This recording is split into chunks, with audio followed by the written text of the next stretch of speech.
welcome. I am Erin Reed. I am with Polaris MEP. And Polaris MEP, Jean, if you mind going just one more, we are the only nonprofit consultancy that is purely dedicated to helping Rhode Island manufacturers grow.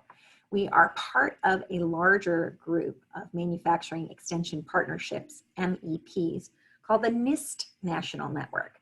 And today's presentation about current DFARS cybersecurity requirements and the path to the future in CMMC is sponsored by NERDIC. NERDIC is the New England Regional Defense Industry Collaboration. And if you don't mind proceeding to the next one, Jean, NERDIC is a partnership. It is a partnership that includes several MEPs, the MEPs across these New England states. In addition, the economic development centers of these states, and also many of the other groups. We enjoy financial support from the Department of Defense, and we are so grateful to our whole network, and especially to our NIST MEP partner, the Michigan MMTC, for their assistance with this presentation. For the first 40 minutes or so of this presentation, you are going to hear from Jean Lehman. She's going to be providing insights and resources that you can use to make sure that you are maintaining or growing your business within the DoD supply chain so that you are following the requirements and guidance that have been set forth.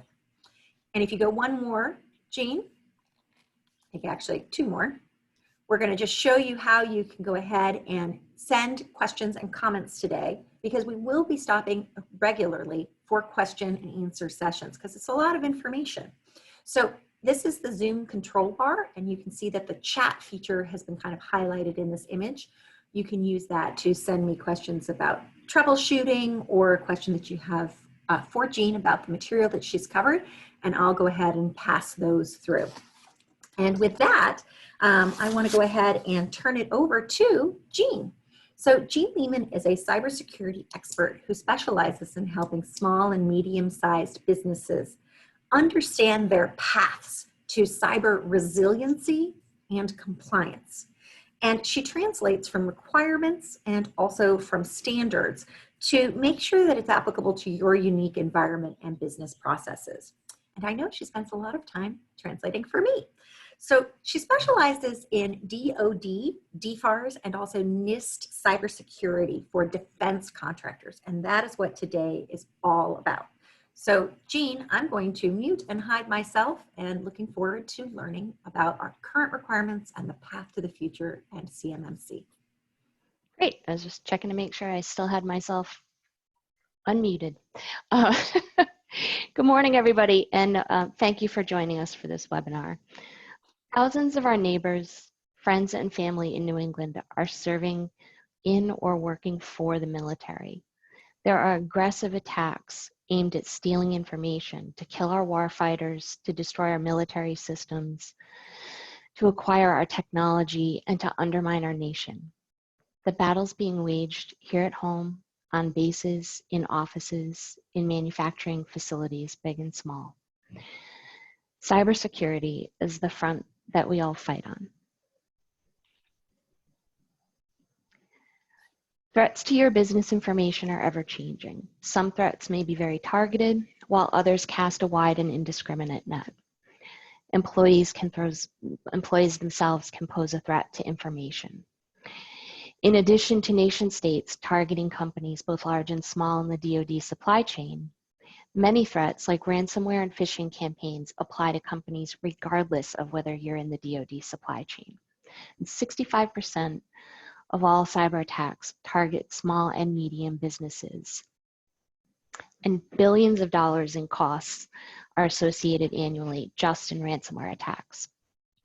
In the news this weekend was the first report of a person's death attributed to a cyber attack, due to delays because a German hospital was turning away emergency room patients after a ransomware attack crashed its systems.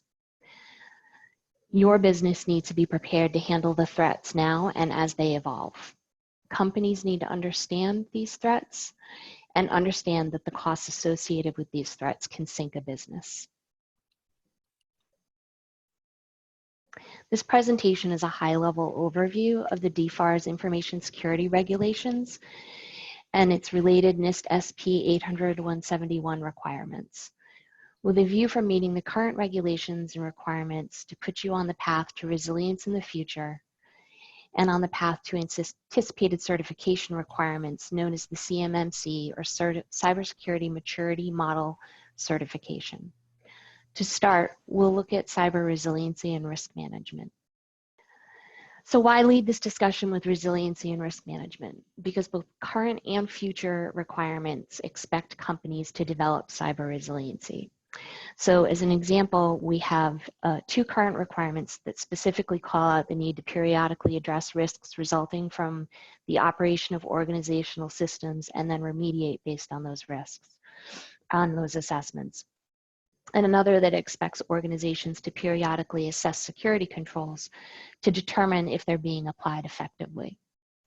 And in the future, this part of the strategy of CMMC is its process maturity component to help organizations, quote, institutionalize practices that both promote operational resilience and provide improved protection of sensitive information. Process maturity requires companies to, at different levels, establish policies, document practices, establish plans and reviews of activities, and standardize and optimize documented approaches. This is not simply a one and done concept, but something that needs to be integrated into regular business operations and planning.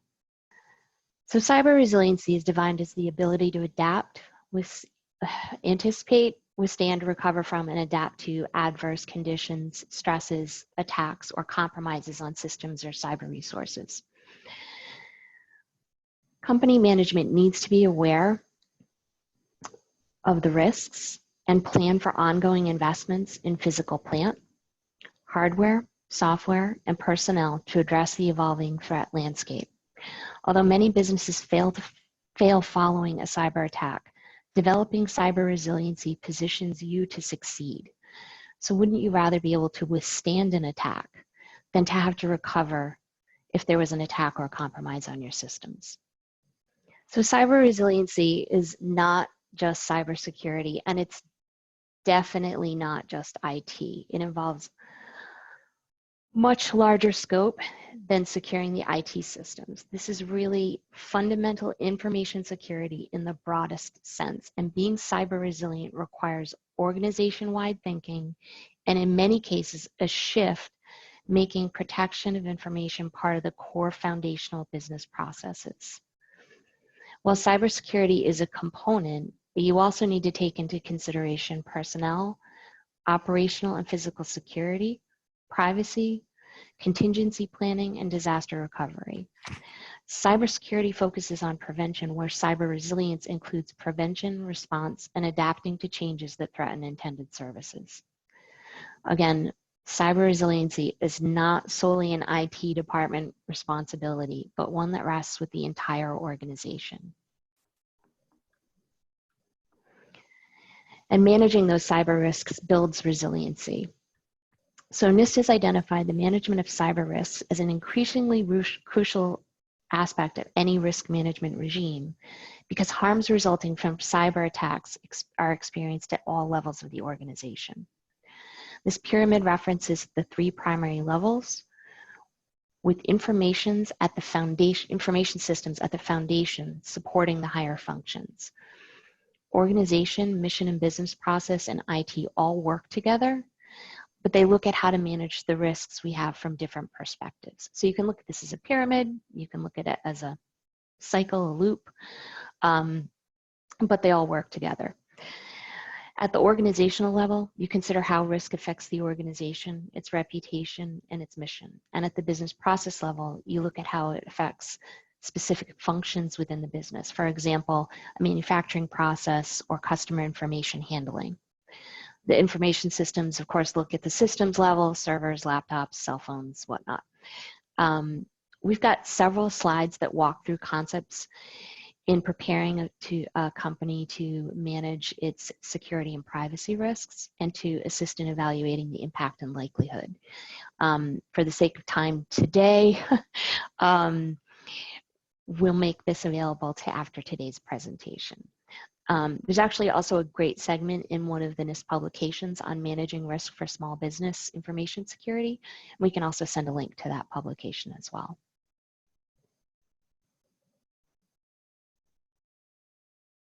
So what drives cyber resilience? We've got things like federal regulations, federal requirements and guidance, industry standards, and other cybersecurity guidance, including demands of customers. You may have a contract that calls out a specific requirement to be implemented before the work starts. For example, maybe a customer requiring that you have multi-factor authentication implemented already, and that might not be something that you had when you were discussing that contract. A crucial part of risk management and resiliency is making sure that you've adequately documented the implementation methods and system designs being utilized. This not only provides evidence of the implementation, but can also be used both as training material as well as a check to validate that these policies are being followed. Policies, procedures, and methods that are developed and documented are what are referred to as controls. And controls are what an organization puts in place to meet the objectives of the guidance. So that's our quick run through on cyber resiliency. Does anybody have any questions on cyber resiliency?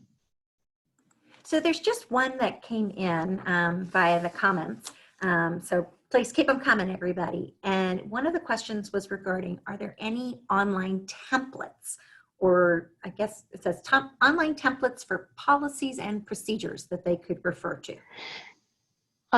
There are both paid and unpaid. Bear in mind that any template that you have. Oh, is that you or me, Erin? I think it's you. It was just, we silenced a new person who had come in. Okay. So. Sorry, so policies and templates. Yes, there are paid and unpaid, but bear in mind that any templates that you're working with have to be customized to your business. You can't just plug your name into them, because you can plug your name into a policy, but that doesn't mean that you're actually doing it within your business. So those do need to be customized. And that is something that we can help you with, but there are some resources out there to help with that. We're actually going to start talking about the DFARS now.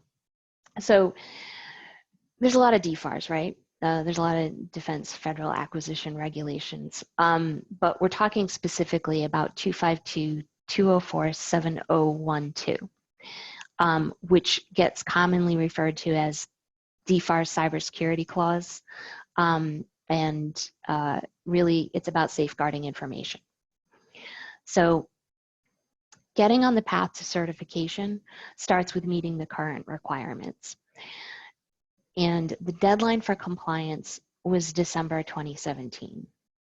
The clause is in all solicitations and contracts except those solely for the acquisition of commercial off-the-shelf items.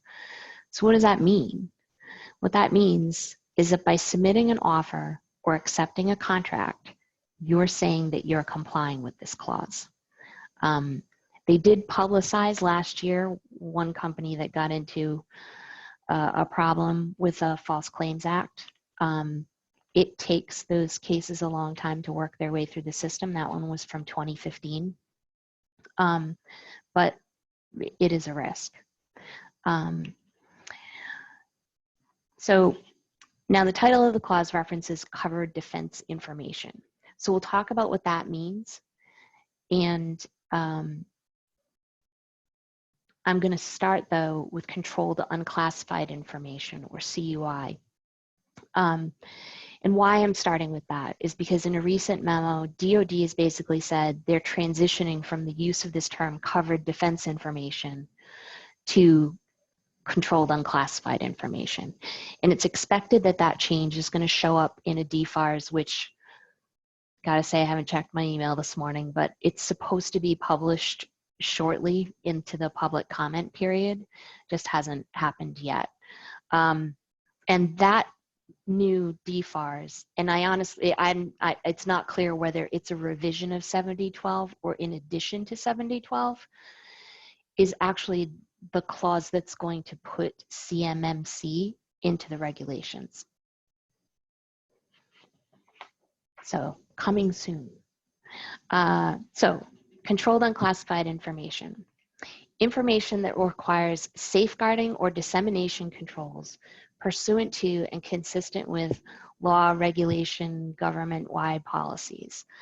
In the beginning, there was unclassified information and it was just everywhere.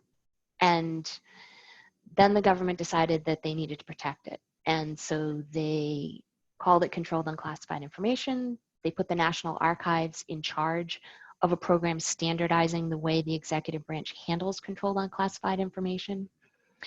That is, again, this information that is subject to safeguarding or dissemination controls. So this is a sample of a couple of the categories from the National Archives CUI registry. So you have organizational index groups and CUI categories. So we have, for example, defense, which includes a category for controlled technical information, among other things. We have an export control category that includes some categories. And when you click through, there's descriptions and potential identification of how the information should be marked. In a web conference last week, Katie Arrington from the DoD actually said that they're working on a desk guide for understanding what CUI is in layperson's terms. So it'll be interesting and probably quite helpful for that to be disseminated. Fundamentally, if you have something or create something as part of a contract and you aren't sure whether it's CUI, check with your contracting officer. So let's talk about covered defense information now, which is currently the definition within DFARS. But in the future, the term that will be used is this controlled unclassified information, or CUI. And you will hear people pronouncing it CUI, but you're probably not going to hear me pronouncing it CUI. So covered defense information. In the definition of covered defense information, we again see reference to information that requires safeguarding and dissemination controls pursuant to, consistent with law, regulations, government-wide policies. Note that this information can be either provided to you or information that you collect or develop in support of the performance of a contract. And this definition actually specifically references one of the categories that we saw in the CUI registry, which is controlled technical information. It also says or other, but controlled technical information is technical data or computer software with military or space applications.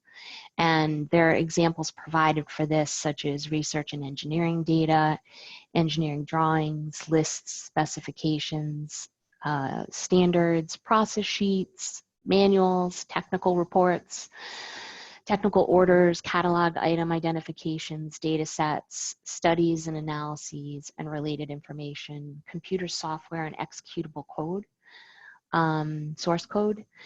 The technical data itself is recorded information of a scientific or technical nature, regardless of the form or the method of recording. And so that's could be a printed drawing or it could be computer software. However, this term does not include computer software or data incidental to contract administration, such as the financial or management information. So what might that look like? If you've got a plan from DoD, it probably has markings that look like this. These are two examples of what you might commonly see in a manufacturing or engineering for DoD environment. So we have distribution statements B through F are all considered controlled unclassified information, or CDI, and export control statements. So these are just a couple of examples. So along with those, we've got kind of a list here of items that, in conjunction with those, basically build up a checklist of things that be covered defense information.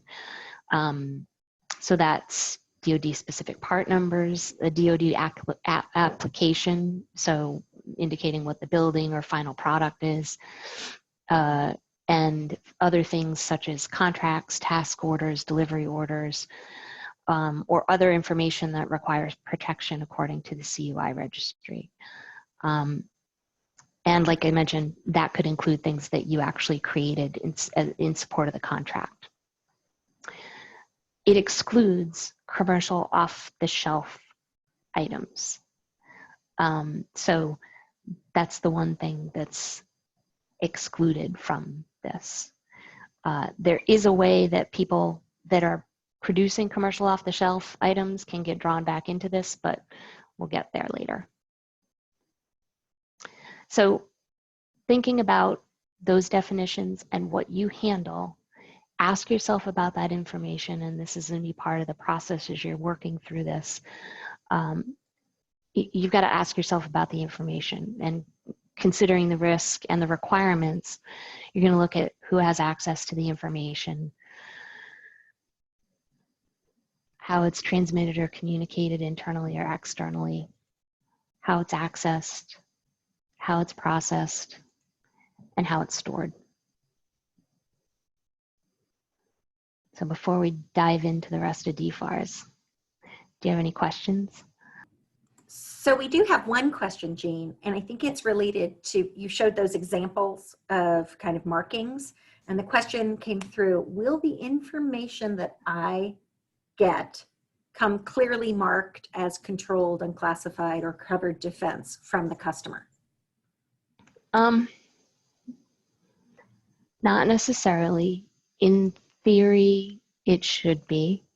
You know, the clearest examples are when you get drawings, they're most likely going to have those markings on them. They should be getting better about that. There is some training going on at the acquisition level on marking information, but it's important for you to just have that discussion with your customer, because they may be sending you just information that, and by the way, if you're manufacturing, chances are the information that you're dealing with has at least some CUI in it. But you could be handling just federal contract information, which requires a lower level of, it has a lower level of requirements than controlled unclassified information or covered defense information. So bear that in mind, that it's worth, you need to have the conversation so that you have a clear understanding of what's being provided as part of the contract. And or if you are creating it as part of the contract, how should you be marking what you are creating? Excellent, thank you. Another question, and I think probably a couple of you will have this. Jean and I are both fast talkers, and yes, we will be sending out information after the seminar for those of you who can't make your own markings keep up with our speed of speech.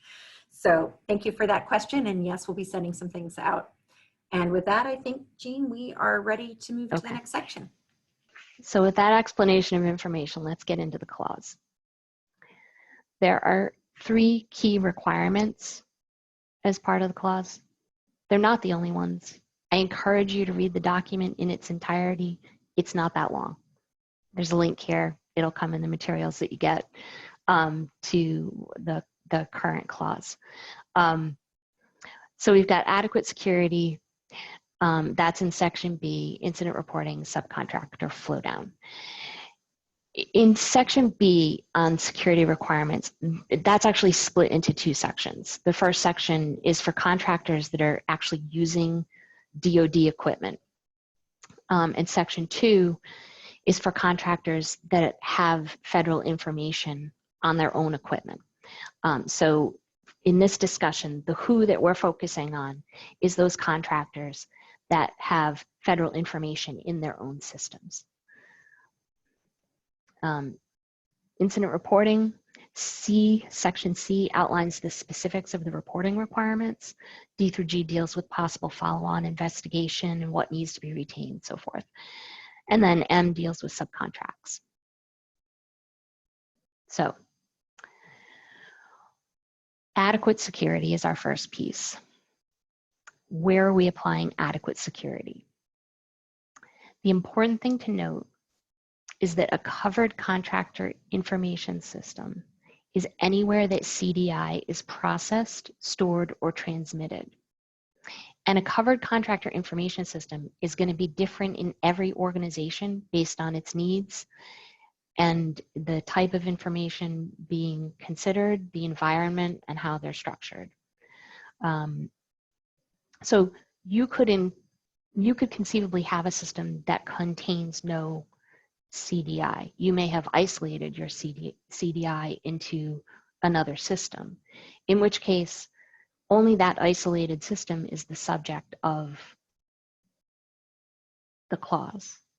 But the system is more than just the IT piece. It's your whole it's where that information flows through the whole organization. So if it's flowing in paper form outside of that IT system, that's got to be incorporated as part of your system that you're looking at, your organizational system.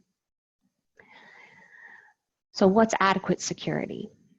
It's defined as protective measures, and you can see here they're referencing consequences and probability, which brings us back to a risk discussion of impact and likelihood. So again, that's our cyber resilience popping up again as we look at what's expected here.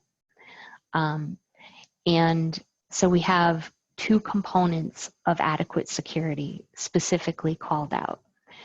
It says you must implement NIST SP 800-171 and other security that may be necessary to get to adequate security. So what that means is you can do 800-171, but if you leave a gaping hole, if your assessment leaves a gaping hole because you did 800-171 and it didn't happen to protect that gaping hole, you're required to add additional controls to help protect that hole that you've identified. The specific example that's given for this is a dynamic environment that's made to accommodate special circumstances, isolated or temporary deficiencies that are based on an identified risk or vulnerability. And those measures would basically be addressed within your system security plan. So medical devices was one of the more clearer examples that they provided of that, because you might be in an environment that has a little less control, or a temporary environment. Maybe you have a trade show set up or something like that.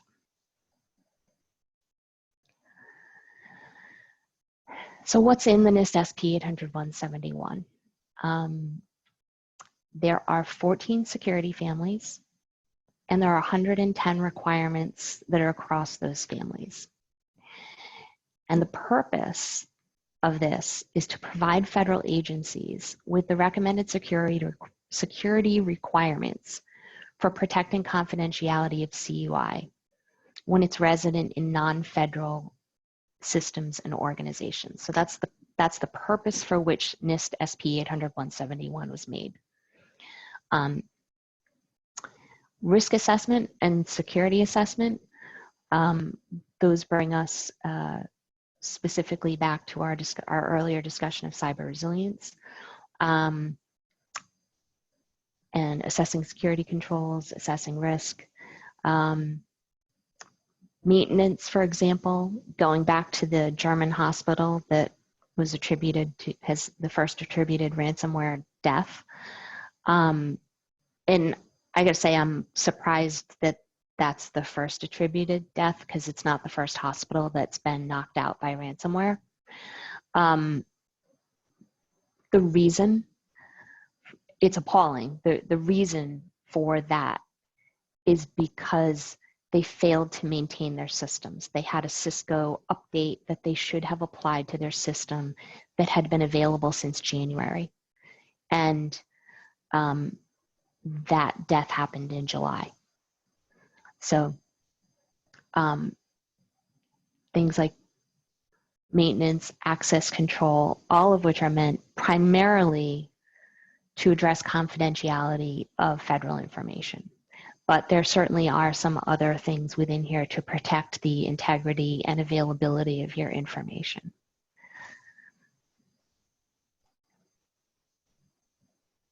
And within the 110 requirements, there are many more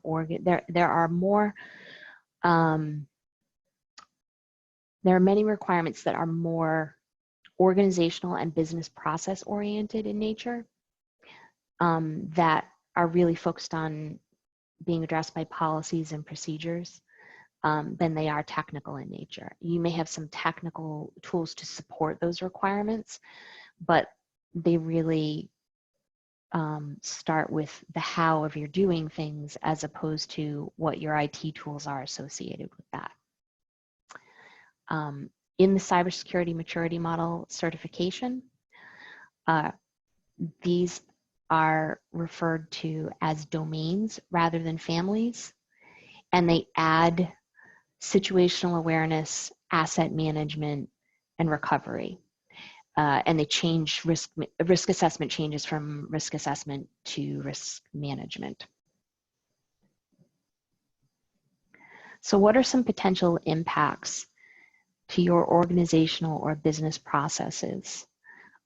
At the business process and organizational level, physical security changes are probably one of the more obvious ones.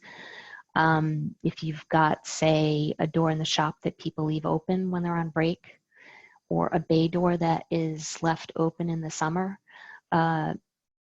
it's not that if that's your solution for cooling off the shop, you might have to leave that bay door open, but you may have to find an alternative for securing the facility while that bay door is open. The biggest thing is cultural changes, where you're trying basically to embed cybersecurity and cyber resilience into the corporate culture and processes. Things like providing access only to what's actually needed to perform a job, and people that are accustomed to just having access to everything all of a sudden only have access to a fairly limited window of information, and that's that can be a point of adjustment in culture. Limiting or eliminating shared devices, passwords, account codes, entry codes, maybe other actions that are taken. And cyber awareness, bringing training to employees so that they're vigilant about threats. And since there are a lot of attacks that can be traced back to an inaction or an action, unintentional as it may have been by an employee clicking on an email, something of that nature, training them so that they're vigilant about those threats is really important. And insider threats, equally important. On the IT or information system strategy level, you may have to upgrade your IT support. You may need to get some outside resources to help you in terms of, say, a managed service provider. Some of the upgrades, you may have some costs associated with upgrades like FIPS validated encryption or audit reduction and correlation software. Media protection, that may be a change. How you're handling physical media may be a change from how you've normally operated, as well as better protection of your digital media. You know, think about maybe you don't have a clean desk policy yet, and drawings are getting left out rather than being locked up. And redundancy, improving or having additional backups of critical information. Those are some of the changes that you might see. All right, so what are our deliverables for adequate security? You're gonna go through a self-assessment to document your status on each of these requirements, whether they're implemented or not implemented. And you're gonna create a system security plan and a plan of action and milestones. And the plan of action is going to describe your remediation milestones, start and end dates.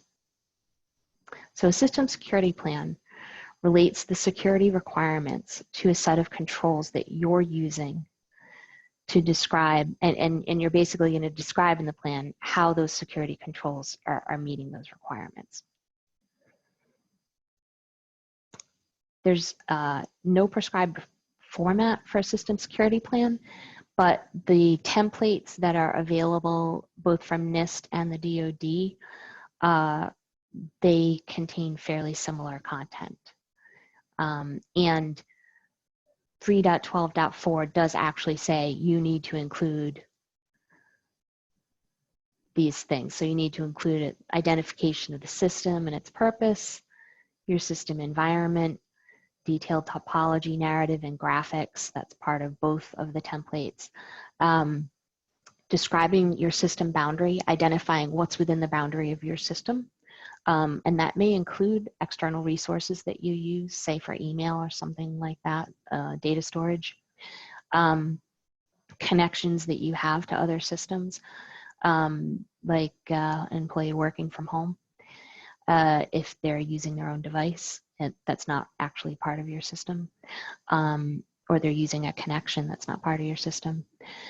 System requirements, so that's where we're looking at the 110 requirements. And we're describing how you're addressing the security requirements that are outlined in NIST SP 800-171 and what the controls are that you're taking into account there. Now, your plan of action can actually be within your security plan, or you could have a separate document that's rolling to track your security plan. I mean, your plan of action, sorry. So, the plan basically says, if I haven't implemented a requirement yet, it's on my plan, and this is how I'm going to get to it. So you may have multiple steps to get to the implementation of that plan, or right now you may just have one step to get to the implementation of that plan. And it may include items that aren't just the requirements that you're meeting. You may go along and say, well, you know, we've implemented that plan, but we need to document that we're going to document that in a policy. So we're going to put that into our plan, that we're building a policy around the processes that we already have in place. And you may have other items that you put into your plan that aren't specific to these requirements. So you should look at it like, this is not a one and done. You'll always have a plan of action, as there's always improvements and revisions that need to be made as part of your ongoing risk assessments.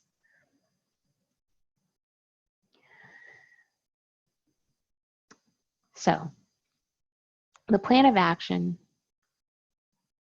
documents, you don't have to have all your requirements done out of the gate, but you have to demonstrate your plan for how you will gain compliance, right? And it can take a small organization 1 to 2 years to gain implementation of everything in 800-171. So it's really critical that people not just create a plan, but then actually implement on the plan that they've created so that they can work towards that implementation. And again, so it might be within your system security plan, or you might have a separate document, but it's going to identify, say, weaknesses, the department or individual responsible for the item, your resource or budget estimate, the steps that you have associated with it so far, and the deadlines for those steps, the changes that you may have made to the POAM along the way, and reference to the related requirements being addressed. If it's not embedded within that system security plan, you want to refer to what items you're trying to address through that.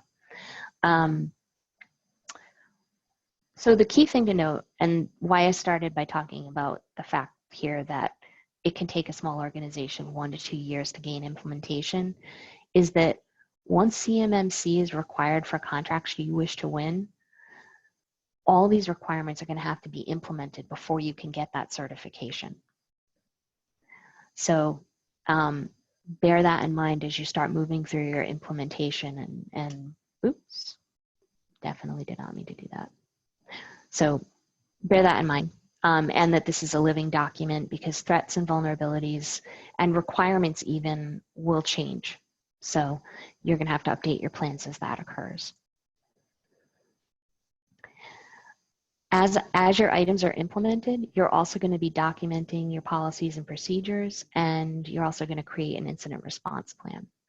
And what I'd like you to remember as you're looking at and thinking about documenting policies and procedures and incident response plans is that you're going to need to engage at all levels of the organization from multiple departments. It could be human resources, quality, physical security, management. Policies and procedures will involve they're going to impact your business processes and your IT staff. You know, things like requirements including training for staff and hygiene and procedures for protecting information, awareness about email phishing, you know, that's going to affect everybody. But when you start building your policies and process, you've got to have buy-in and support and input from all levels of the organization.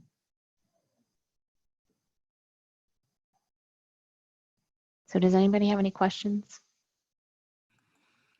No questions this time, Jean, but I will say that you're saying that employees are now working from home, so that might offer some new vulnerabilities, and the idea that it's not one and done. Had a few comments come out about that.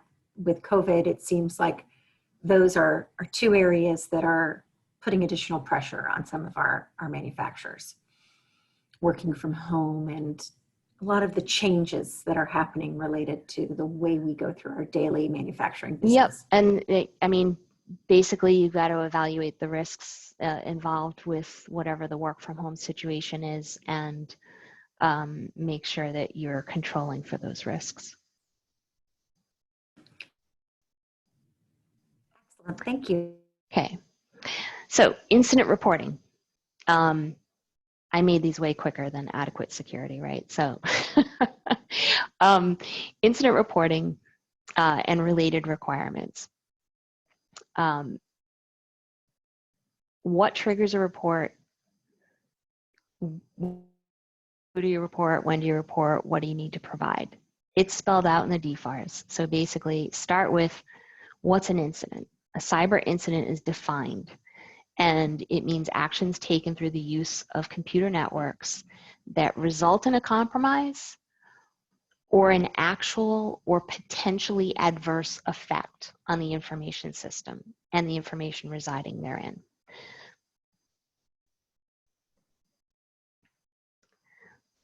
So in addition to the reporting and assessment requirements at C, DFARS specifies in D through G that additional information may be requested by DoD. So here's C through G, what you need to know. You got to report cyber incidents that affect the system, the CDI therein, or the ability to perform under the contract. So it's not just a breach of data. You've got to report it within 72 hours of discovery at the DIBnet portal with a form using a PKI certificate, which is a medium assurance certificate. You've got to conduct a damage assessment. You need to report malicious software, which the folks at the DIBnet will instruct you on what they want you to do in that regard. You need to preserve and protect media for investigation for 90 days. And if DoD asks for it, you need to provide access to equipment, information, and your assessment. And that could mean them going as far as taking your equipment. I don't know anybody that's happened to, but it's that there is a potential there for that to happen.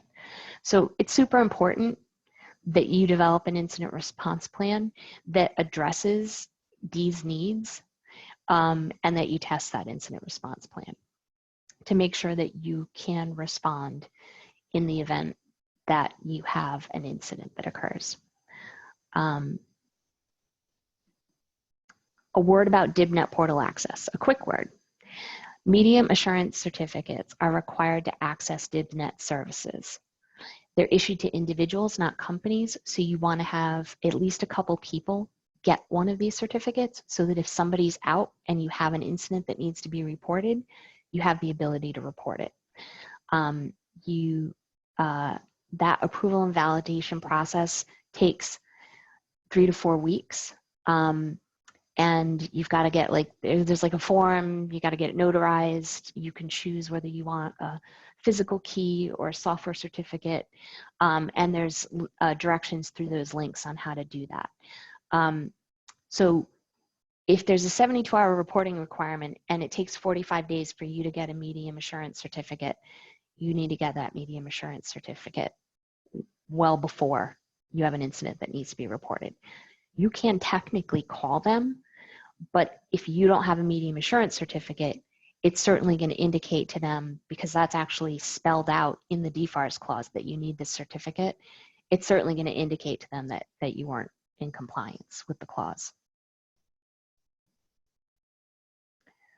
Subcontractor flow down is our third key. So when is that required? You'll include this clause in subcontracts or similar contractual instruments without alteration, right? So that means you're putting the whole clause into your terms and conditions, not just referring to it, basically. So look at how you're communicating with your suppliers. If you're not sending a contract, are you sending a PO or an order, some other order type form? And look at how you're transmitting your terms and conditions to them. So when am I doing that? I'm doing that when I'm passing covered defense information to them, or for operationally critical support. And you get to determine whether the information that's required for the subcontractor's performance retains its identity. Now, if the information that's being passed on can be redacted, obfuscated, de-identified to make it no longer CDI, then that should be done, removing the need for the clause to be included. In order to do this, though, the contractor needs to know why the information is considered CDI, and before any de-identification can be done, you've got to know that. And can it be de-identified without violating other regulations or requirements? Because many times the information is marked for reasons such as ITAR, and the requirements that surround that need to be considered to know if it safely can be modified. So that's the sort of thing that you would want to work with your contracting officer or your prime on, whether that information can be de-identified.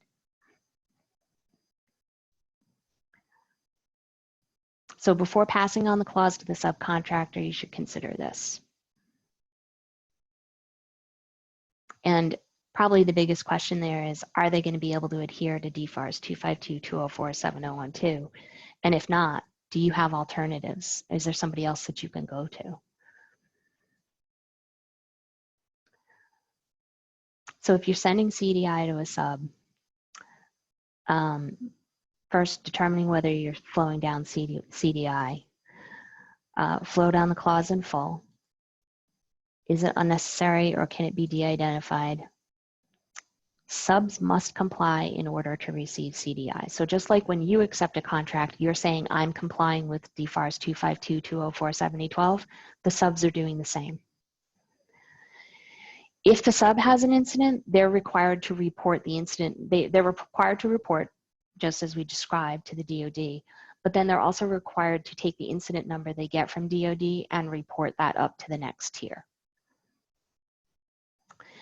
Data Item Description Document DI 82258 is the document that the DoD put out for what it's looking for from primes regarding their record keeping on flow down to tier ones.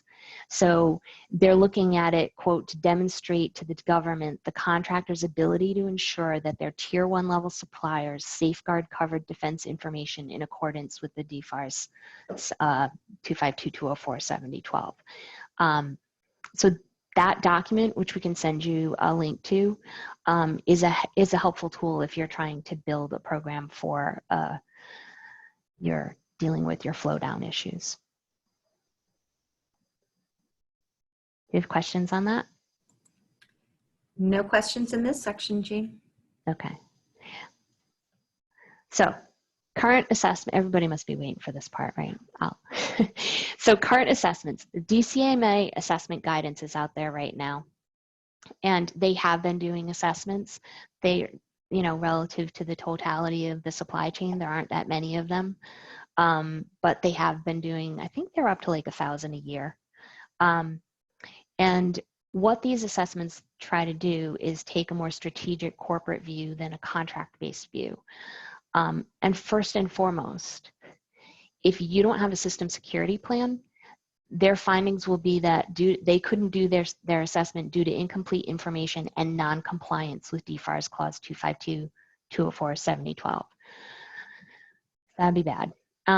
There's a scoring system. It starts at 110 points, which you think, great, oh, that's the 110 requirements, and I get a point for each one, but actually they assign between 1 and 5 points for each of the requirements. So at the worst, like literally you're not doing almost anything, you can be like -200 or so points. And there's no partial credit. So if you've sort of implemented, but you haven't completed implementing, they don't give you any partial credit for that. So they're really looking at what you're doing there. Now, there are low, medium, and high levels to the assessment guidance. The low is you tell them what your score is. Medium, they talk to you about it. They look at your system security plan. They talk to you over the phone about it, maybe get some clarifications. And high, they actually come out on site, although they have made a provision now to be doing that digitally. So they take their medium and then they come out on site, and they get documents from you in advance, and basically they'll be with you for a week. That's their current protocol that I've heard described. What they're doing with this is they're putting it into the DoD's supplier performance risk system so that the acquisition officials have access to it. And it provides information on your score, your confidence level, and when you expect to be at full implementation. So future requirements, which is what's coming up fast, and it is coming, although it will be implemented in certain contracts first. They've got a pilot program going, and then that's expected to hit sometime later this fall, where it will be in RFPs. And then it will be rolled out over a period of 5 years as they build their clutch of assessors. Right now, they just finished training their first clutch of assessors. They have 60. There are 5 levels from basic to advanced. It builds fundamentally for people that are handling CUI, DFARS 252-204-7012, the NIST SP 800-171, it's built right in there. Certification verifies your implementation of requirements. So how is this different? CMMC is all contractors doing DoD business except COTS, where DFARS is for contractors with CDI. DFARS is a single level. You're either complying or you're not complying. CMMC has multiple levels of maturity. And there's a self-attestation to DFARS, which is really why they're looking to move to CMMC, where you'll be certified instead of just saying, yeah, I'm doing that. So at level 1, we're at basic technical practices, and then we're moving up from 1, 2, and 3. 3 is considered good technical practices with managed maturity processes. And at level 5, that's really like you're dealing with advanced persistent threats, and it's not actually clear who's going to end up in that level 4 and level 5 type categories. It's expected that level 3 is where all of the folks that handle CUI will live. Now, at that level, all 110 requirements that we've talked about here in the NIST SP 800-171 are included. There's 20 additional requirements as you get to level 3, as well as the maturity process requirements. But you can see that NIST 800-171 is truly foundational to this. Now, the biggest difference is you have to implement all these practices at CMMC, where right now you can still have items on your plan in 800-171. So current and future takeaways, we've got compliance with DFARS 7012 is required now. So please move forward with that and implementing the requirements, because as this evolves into CMMC, you are going to have implemented those requirements. The current assessments, acquisition officials have access to those scores so they can look at how you've been scored if you've already been scored.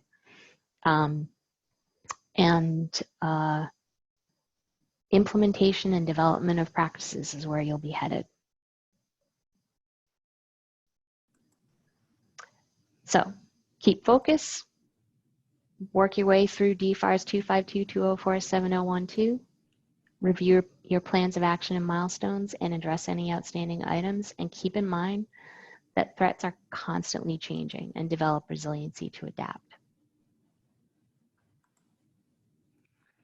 Excellent, thank you, Jean. Okay, so we had a couple of questions since you've been stressing implementation. And so the question was, could you please repeat the timeline that it takes a small business to achieve all the DFARS implementation? The most commonly cited is 1 to 2 years, which I believe is reasonably accurate. And the range really depends on how sophisticated your cyber resiliency processes are at this point. You know, is it you're already doing everything by process and it's just a matter of documenting it? Mm-hmm. Or do you have some real changes that need to be implemented in your system? That running start really could shave a lot of time off that 1 to 2 year. Yep. Yeah. All right. So the next question is that we, thank you for those of you who are having to jump off. We really appreciate your participating today. We will again send out a link to this recording and links to the resources that Jean has mentioned after the episode. But and call me if you have any questions. That's right. Please call Jean if you have questions.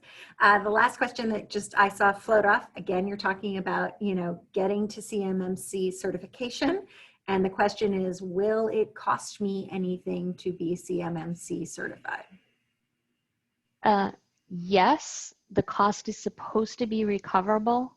I've heard tell of some contracts that already have a reference built in for that cost for at least level 1. But how that actually will materialize, I'm not quite sure. I believe you're supposed to be able to put it into your contract cost. All right.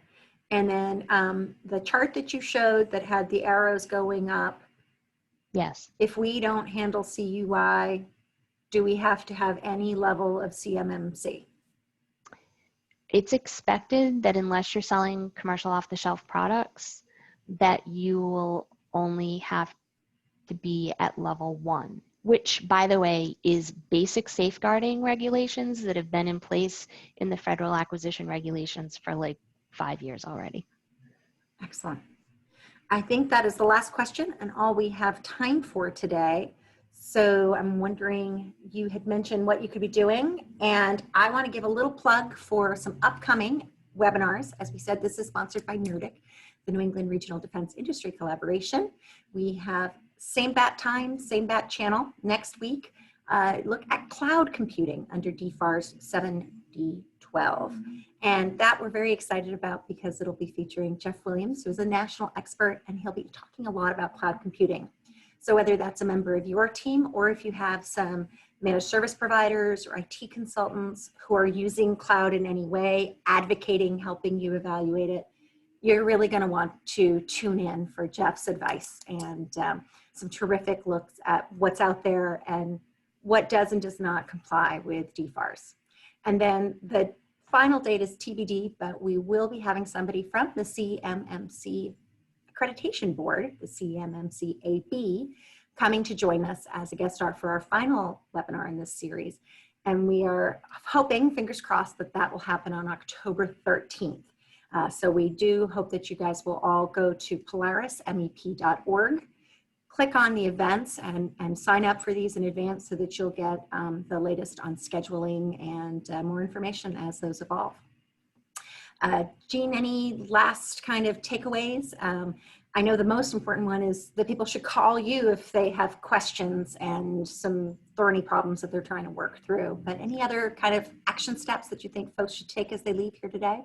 Yeah, sure. I mean, you know, train your employees, train your employees, train your employees, get your system security plans and your plans of action together. And if you need help with that, call me. And if you just have a question on something that you're looking at and you're wondering about it, call and I'll see if I can help you. And if I can't help you, I'll try to refer you to somebody who can. Wonderful. Thank you, Jean, and thank you everybody who attended today. We are feeling very privileged to be your resource for Rhode Island manufacturers and to be able to support this NERDIC program. Thank you, Thanks and so much, hopefully we'll everybody. see some of you on Tuesday next week.